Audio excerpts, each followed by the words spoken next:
The space between two notes in any kind of scale is called an interval. An interval can be the distance between two adjacent notes or two notes farther apart. Ancient Greeks after Pythagoras, Less ancient Greeks? developed a 7-note musical scale known as the diatonic, or through-tone scale, roughly 1,000 years later, give or take 500 years. Basically, the internet has no idea. Basically. In a diatonic scale, 7 notes are used, determined by a formula of interval spacings. Scales constructed in this manner have a distinct sonance, or tonal center, such as the C major scale shown here. There are 4 primary ways that intervals can be referenced or measured. First, scale degrees, next, quality and size, third, half step or semitone, fourth, cent. The first 2 rely on positions within the scale, and the second 2 rely on physical or tonal distance apart. Scale degrees can be utilized to reference ordinal relationships to the first note in the scale, called the tonic, or first degree. The 8th degree is often listed at the end of a diatonic scale, a mark of completion to the scale. Another reference method is by quality and size. For example, a major third interval is from the first degree to the third degree in a diatonic scale. A perfect fourth interval is from the first degree to the fourth degree. The perfect fifth is from the first degree to the fifth degree. And another kind of perfect interval, the octave, is from the first degree to the 8th degree. Hence the name octave.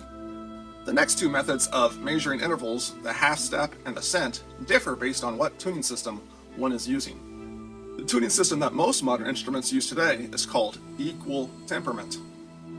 One of its breakthroughs in tuning standards was figuring out a mathematical way to calculate every step up in pitch as an equal interval. That sounds completely irrational. Half steps, or semitones, measure this equal interval distance in equal temperament. Enharmonics, or 2 notes that represent the same pitch, are in fact equal in pitch and are the same half-step interval in equal temperament. Alas, Pythagorean tuning does not have this luxury.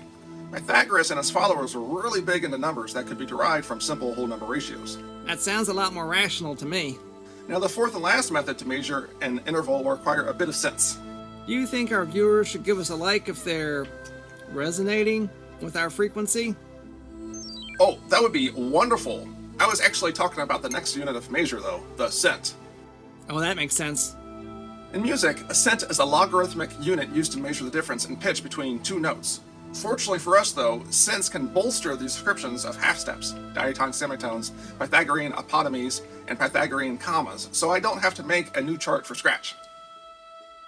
An equal temperament half step is equal to 100 cents, the diatonic half step is equal to 90 cents, the Pythagorean apodomy is approximately 113 cents, And the Pythagorean comma results when the 12th interval in the scale. that should equal the tonic actually overshoots it, representing a 23-cent discrepancy, or when enharmonics don't quite line up. More on this later. Banjo Dan, can we hear what some of these intervals sound like without using sophisticated music software?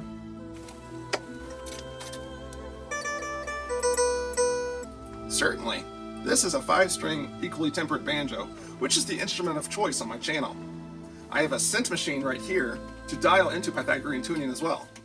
This is the C3 to C4 Pythagorean octave at 1200 cents, which is the same as the C3 to C4 equal temperament octave at 1200 cents. Now if I take C4 up a couple bars on my cents machine,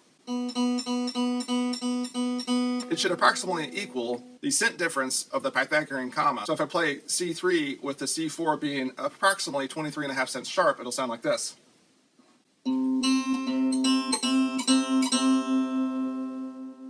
And then the C3 to G3 Pythagorean perfect fifth interval at 702 cents, which I'll slightly tweak this string right here.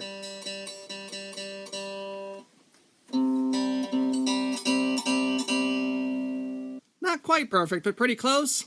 And then the equal temperament perfect fifth at 700 cents.